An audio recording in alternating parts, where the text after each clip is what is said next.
Shalom, shalom peuple de Dieu, c'est votre sœur Cynthia.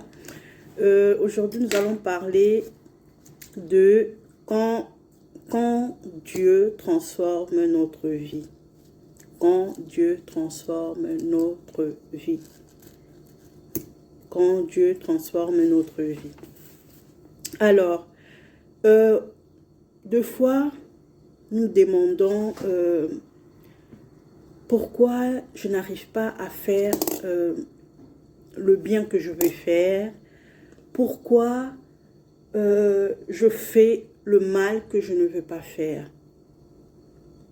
Mon cœur ne désire pas faire ces choses-là, mais je continue quand même à les faire. Et ce que mon cœur veut faire, et je fais ce que je ne veux pas faire. Voilà. Tu as pris une décision, tu t'es déterminé de consacrer ta vie entièrement au Seigneur. Tu as ce désir-là vraiment de donner tout ton cœur, tout ton temps. Tu as dit vraiment là, franchement, je prends mon temps, je décide vraiment de mettre vraiment tout ce qui prenait mon temps, tout ce qui gâchait mon temps, de le mettre de côté, de me consacrer vraiment aux choses de Dieu, de me consacrer vraiment à Dieu. Mais une fois de retour dans ton quotidien, une fois retour dans tes routines, tu te rends compte que tu continues à faire et ou à être tenté par tout ce que tu n'avais pas voulu, tu n'avais plus voulu faire. Ça revient, tu tournes en rond, ça revient et tu tournes en rond. Et c'est fatigant. Je l'ai connu moi-même, c'est pas facile. Vraiment, et là, on essaie de faire par nos propres forces, mais on n'arriverait pas parce qu'on va vraiment se fatiguer. Alors aujourd'hui, je voulais vous parler vraiment quand Dieu vient transformer notre vie, quand Dieu lui-même transforme notre vie. Et là, il y a une différence, il y a vraiment un changement, mais le changement se fait pas à pas. Le changement se fait pas à pas, ça ne se fait pas d'un coup. Oui, aujourd'hui, je décide, vraiment, je ne ferai plus ça. Non, ça ne va pas changer. Et quand tu te rends compte que tu refais ça, et du coup, ça te rend triste, tu te dis, peut-être je ne suis pas capable, est-ce que Dieu m'aime, est-ce que vraiment je vais être transformée, tu te poses beaucoup de questions. C'est parce qu'on essaie de faire nous-mêmes. La première des choses, c'est vraiment avoir le cœur ouvert à Dieu, de reconnaître dans quel, comment dire, de reconnaître nos failles, de reconnaître nos faiblesses envers Dieu. Ça, c'est déjà un signe, c'est vraiment un signe d'humilité, vraiment, d'humilité, d'abandon, en fait, envers Dieu. Vraiment de venir vers Dieu, de dire, voilà, Seigneur, telle chose ou bien telle partie de ma vie ou telle, voilà, c'est pas encore conforme à ta parole, c'est pas encore ce que toi tu attends de moi, mais je reconnais cela je veux changer, je veux que tu me changes et je m'abandonne à toi complètement. Je te laisse le libre arbitre vraiment de traiter cette affaire, de venir vraiment, vraiment traiter cette affaire et vraiment de changer vraiment. Parce que moi-même, je n'arriverai pas. Parce que la Bible dit, vous ne pouvez pas sans moi. Donc, on ne peut rien faire sans lui-même, le Seigneur. Parce que on va essayer par notre propre force. On va revenir encore sur le même problème. On a l'impression qu'on tourne en rond. Oui, on tourne en rond, on tourne en rond, on tourne en rond. Et du coup, on se fatigue. Donc, c'est mieux vraiment de reconnaître d'abord ton point faible, de reconnaître tes faiblesses, vers Dieu, d'abandonner tout à Dieu, hein, de laisser. Quand on abandonne, vraiment, on abandonne tout.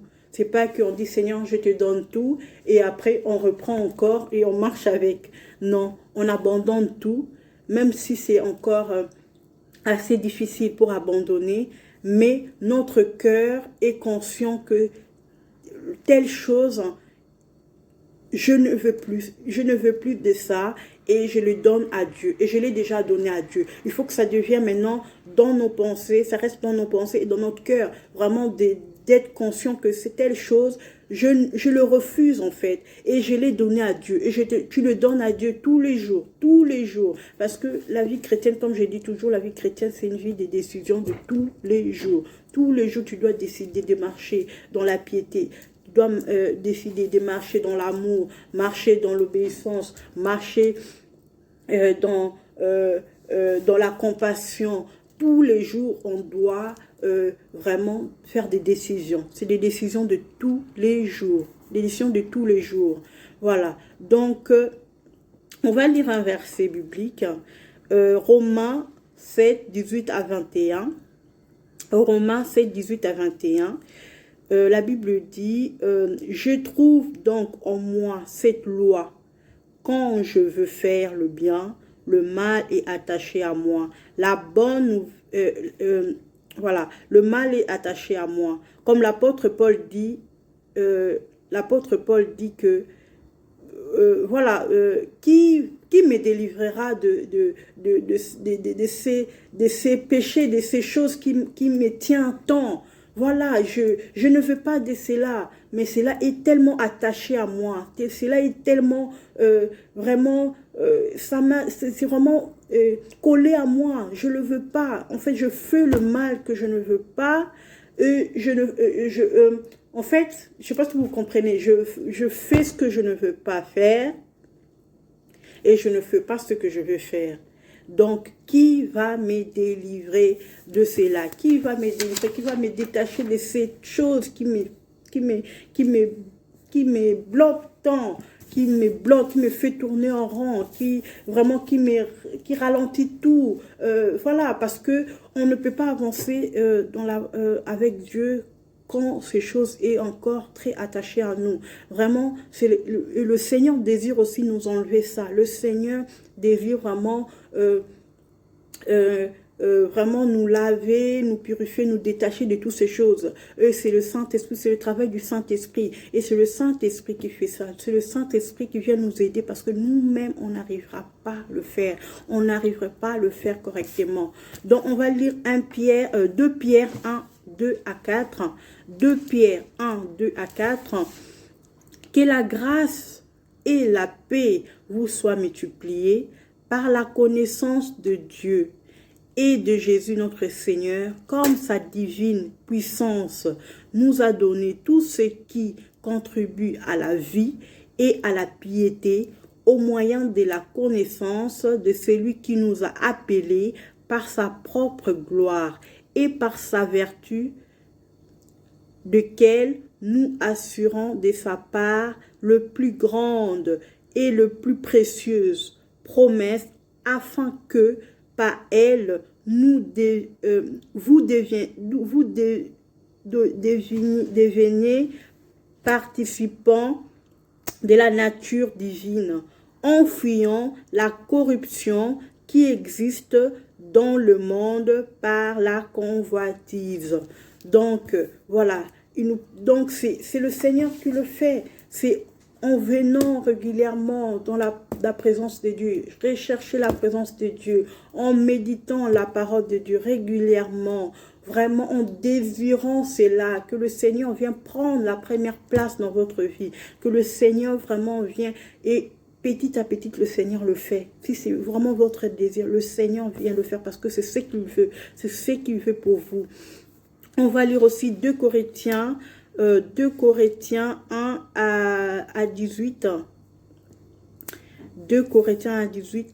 Le visage, nous tous, qui, le visage découvert, contemplant comme dans un miroir la gloire du Seigneur, nous sommes transformés à la même image de la gloire en gloire, comme par le Seigneur l'Esprit.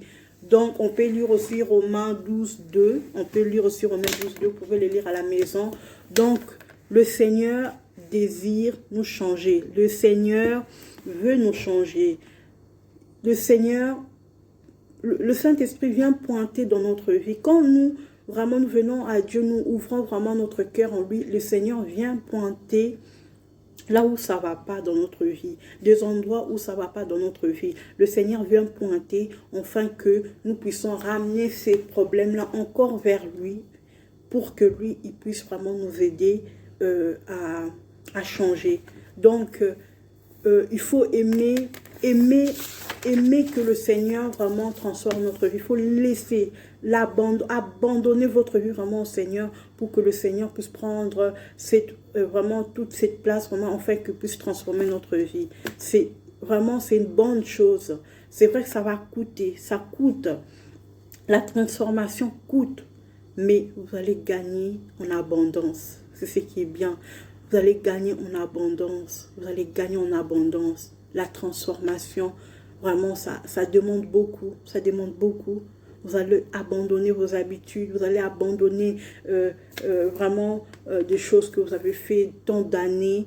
Vraiment, c'est difficile d'abandonner d'un coup. C'est pour ça qu'on a besoin du Saint-Esprit. On a besoin de l'Esprit de Dieu. C'est l'Esprit de Dieu vraiment qui vient nous aider et nous combler de ces vides-là. Donc, je veux vraiment vous demander, frères et sœurs, vraiment de donner tout votre cœur à Dieu, de reconnaître vos faiblesses et de ramener cela vers Dieu. Et Dieu, vraiment, il va vraiment entamer ce processus vraiment de transformation dans notre vie. Des fois, quand Dieu commence à transformer notre vie, on ne le voit pas de nous-mêmes, mais c'est les gens autour de nous qui nous les disent. Voilà. Avant, tu parlais avec des mots un peu, je sais pas, blessants et tout. Maintenant, tu parles avec des paroles plus douces, plus aimantes, plus, voilà. Ou avant, tu t'es fâché rapidement. Voilà. Tu vois, des gens commencent à te dire, voilà, waouh, tu te fâches plus, tu es plus douce, tu es plus, t'as plus tu es plus patient, voilà. Donc, et au premier coup, on ne le voit pas, mais Dieu, quand il commence à travailler, il commence déjà, on le verra au fur et à mesure. Des fois aussi, tu vas te rendre compte de toi-même, après que tu te dis, mais telle chose, je le faisais, pourquoi je le fais plus, ça m'intéresse plus de le faire en fait, je vois plus l'intérêt à le faire. Et ça, c'est le miracle de Dieu, c'est Dieu qui fait ça, c'est Dieu qui fait ça. Nous qui étant encore dans le monde, on allait même dans des boîtes de nuit et tout, mais aujourd'hui, je regarde quand je dis, oh, waouh, j'étais là moi, j'étais là vraiment. Vraiment, c'est bizarre. Donc, c'est Dieu qui transforme, c'est là. Donc, je vous appelle vraiment, mes frères et sœurs, Dieu peut transformer. Même ces choses-là que tu te dis, oh là là, qui va me délivrer de cela? Oh là là, c'est mon petit secret. Oh, mais Dieu connaît ces secrets-là. Dieu connaît comment ça te fait mal. Dieu connaît comment ça te rend triste. Vraiment, ça te rend triste parce que le péché ne rend pas joyeux. Vivre dans le péché, c'est pas une vie joyeuse, c'est pas une vie heureux. On n'est pas heureux en étant dans le péché. Et quand on pêche, quand on est vraiment en dehors de la parole de Dieu, on n'est pas heureux, on est malheureux. Et on a tellement ce désir-là vraiment de changer et vraiment de reconnaître cela, de s'humilier, de venir vers Dieu et de demander vraiment à Dieu, vraiment de prendre toute la place, de donner toute de donner toute notre vie, tout notre cœur pour que le Seigneur vraiment commence vraiment ces processus de transformation de notre vie, parce que c'est vraiment nécessaire dans la vie chrétienne. Nous avons besoin de ça parce que nous allons être entourés des autres, nous allons aller vers les autres, nous avons besoin vraiment d'avoir une vie transformée, en fait que nous puissions impacter les autres, parce qu'une vie sans transformer, nous pouvons impacter personne. On est là pour impacter, le monde. Le monde nous observe, alors nous devons impacter les gens. On va seulement impacter les gens quand nous sommes transformés. Et celui qui transforme, c'est lui-même Jésus-Christ. C'est le Saint-Esprit qui transforme. Alors, le Saint-Esprit ne viendra pas par force pour te transformer. Tu dois vraiment le désirer. Il va te montrer où ça ne va pas. Après, c'est toi qui donnes l'accès. Alors, aujourd'hui, ma soeur, alors, mon frère, donne l'accès au Saint-Esprit, donne l'accès à Dieu, vraiment de venir t'aider, de venir transformer, de venir vraiment, donne-lui toutes tes faiblesses, il va les transformer et il va te donner vraiment une vie plus joyeuse, une vie plus glorieux, une vie brillante, une vie de feu, une vie vraiment, vraiment, comme dit les jeunes, au top, vraiment. Donc, donnez votre cœur à Dieu, ouvrez-lui le cœur et c'est lui qui transforme. On ne peut pas nous transformer de nous-mêmes. C'est Jésus qui nous transforme, c'est le Saint-Esprit qui nous transforme. Alors aujourd'hui, nous allons prier que le Saint-Esprit vraiment vous touche, afin que vraiment vous puissiez vraiment tout donner à Dieu, afin que Dieu lui-même vienne transformer votre vie. Seigneur, je prie pour ma soeur, je prie pour mon frère qui écoute cette message d'aujourd'hui. Seigneur, va toucher son cœur, afin que Seigneur, qu'il puisse ouvrir tout son cœur à toi, afin que Seigneur, tu puisses venir vraiment montrer exactement où ça va pas, et que lui puisse ouvrir son cœur vraiment, afin que toi, tu puisses vraiment commencer à transformer, entamer ce processus de transformation dans le cœur, dans l'âme, dans les pensées, vraiment de transformer sa vie, afin que sa vie, Seigneur, soit un impact pour cette nation, soit un impact pour ce monde, soit un impact pour nos familles, soit un impact pour notre entourage, soit un impact, Seigneur. Ô Père, viens toucher, viens montrer, Seigneur, dans nos cœurs, viens montrer dans nos vies, là où ça ne va pas, afin que, Seigneur, nous puissions exposer cette chose vers toi, devant ton trône, afin que cette chose, Seigneur, puisse être brisé, Seigneur, devant ta main puissante. Puisse être brisé, Seigneur, devant ta main puissante. Seigneur, nous abandonnons nos vies entre tes mains. Nous abandonnons nos vies entre tes mains. Nous abandonnons nos faiblesses, Seigneur. Viens transformer nos faiblesses. Viens transformer nos faiblesses. Nous voulons impacter. Nous voulons marcher comme toi. Nous voulons être comme toi. Oh, Seigneur, notre vie soit une vie d'impact, Seigneur. Nous pouvons pas impacter dans notre état actuel. Alors, Seigneur, nous étalons nos faiblesses vers toi, afin que, Seigneur, tu puisses nous transformer et nous puissions impacter des nations. Merci, Seigneur. Merci, Jésus. Alléluia. Merci, frères et sœurs. Que le Seigneur vous bénisse. Soyez bénis et continuez dans la présence de Dieu. Continuez à chercher le Seigneur. Continuez à demeurer dans la présence de Dieu. Cherchez le Seigneur de tout votre cœur. Que le Seigneur vous bénisse. Partagez ces messages, partagez ces vidéos, abonnez-vous abondamment et je vous dis aux prochaines vidéos. Bye.